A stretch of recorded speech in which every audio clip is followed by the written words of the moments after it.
On a frost-bitten morning, Mike couldn't drive past the whimpering cage in a farmer's pickup. Inside, a trembling puppy destined for death. He brought the pup home, naming him Lucky, but as months passed, unsettling changes emerged. The puppy grew explosively large, his howls echoing with an ancient wildness that made other dogs cower. When the DNA results finally came in, the specialist's hands shook as she backed away from her computer. But before we start our story, smash the like button, make sure to subscribe, and hit the notifications bell so you won't miss any new stories. The morning frost painted the countryside in a delicate white sheen as Mike drove down the winding rural road. The crisp autumn air carried a bite that made him grateful for his truck's heater. It was a route he'd taken countless times before, but today would be different. Today would change his life forever. As he rounded a bend, he noticed a pickup truck parked on the shoulder. Something caught his eye, a wire cage in the back, barely visible through the morning mist. Then he heard it, a soft whimper that made him slow down instinctively. The farmer was loading feed bags when Mike pulled over, but Mike's attention was fixed on the cage. Inside, pressed against the cold metal bars, was a puppy. Its dark fur was matted, and its eyes held a fear that touched something deep in Mike's soul. The farmer noticed Mike's interest and approached, explaining the situation with a grim expression. The pup had been found near his property, he said. It had killed several of his chickens. His voice was matter-of-fact as he stated his intention. The animal needed to be put down. Mike's heart stopped at those words. The puppy's eyes met his, and in that moment, he knew he couldn't let that happen. Without fully processing the implications, he heard himself offering to take the dog. The farmer seemed relieved to have the problem solved without bloodshed, and within minutes the cage was being transferred to Mike's truck. The drive home was filled with nervous whines from his new companion. Mike spoke softly, trying to calm the frightened animal. He decided to name him Lucky. It seemed fitting given the circumstances of their meeting. The first few weeks were a whirlwind of joy and discovery. Lucky proved to be remarkably intelligent, picking up basic commands with an ease that amazed Mike. Within days, the puppy had mastered sit, stay, and come, faster than any dog Mike had ever encountered. There was something special about this one, he thought proudly. But as weeks turned into months, strange occurrences began to stack up. Lucky's growth rate was unprecedented. While puppies naturally grow quickly, Lucky's development was extraordinary. By 4 months, he had already reached the size of a fully grown German Shepherd, and he showed no signs of slowing down. The nights brought new concerns. Lucky's howls began to echo through the neighborhood, carrying a wild, primal quality that sent shivers down Mike's spine. The sound wasn't like any dog he'd heard before. It was deeper, more resonant, almost ancient in its tone. More disturbing was the effect it had on other dogs in the area. When Lucky howled, the neighborhood dogs would fall silent, many hiding in their homes. Then there were the other peculiarities. Lucky demonstrated an uncanny awareness of his surroundings that went beyond normal canine instincts. He would stand at attention, staring intently at the front door minutes before visitors arrived, even before their cars were visible or audible from the street. Mike initially dismissed it as coincidence, but it happened too frequently to ignore. The puppy's prey drive was another source of growing concern. While many dogs show interest in smaller animals, Lucky's focus was different. His entire body would become still, his eyes locked onto potential prey, with an intensity that made Mike uncomfortable. Even more worrying was his increasing territoriality. While he remained gentle and affectionate with Mike, Lucky began displaying aggressive behavior towards strangers who approached their property. The full moon brought out the most dramatic changes. During these nights, Lucky would become restless, pacing the house with an energy that couldn't be contained. His behavior would shift noticeably, more alert, more wild, less like the playful puppy Mike had rescued and more like something untamed. Neighbors began asking questions Mike couldn't answer.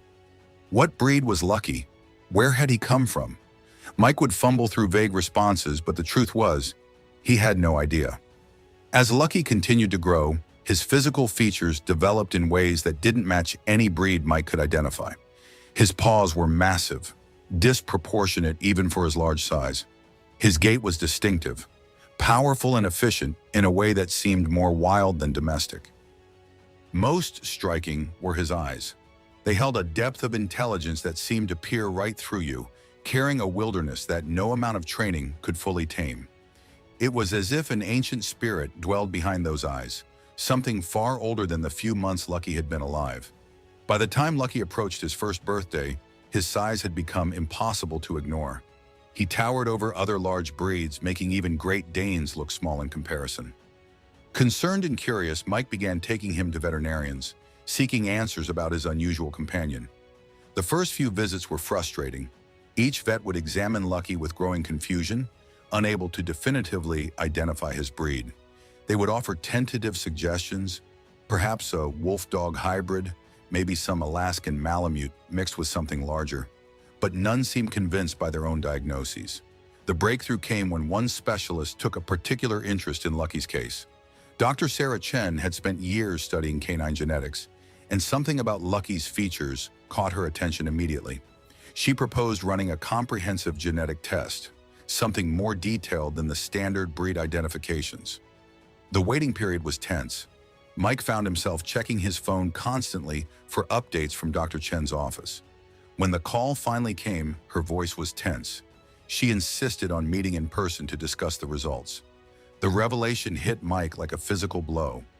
Lucky wasn't a dog at all, not even partially. The genetic test showed he was a pure Canadian black wolf. The specialist's hands trembled as she showed Mike the results, explaining the implications of having such an animal in a residential area. Mike's world tilted on its axis. The news meant everything would have to change. Keeping Lucky would require completely restructuring his life.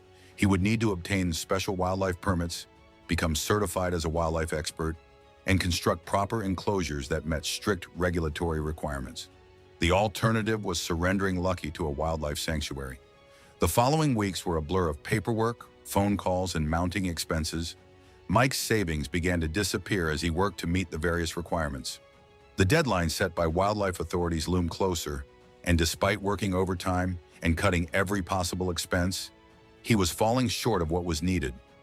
Just when it seemed he would have to give up Lucky, Mike made one last attempt. He shared their story on social media, hoping to raise awareness and possibly find resources to help navigate the complex regulations. The response was beyond anything he could have imagined.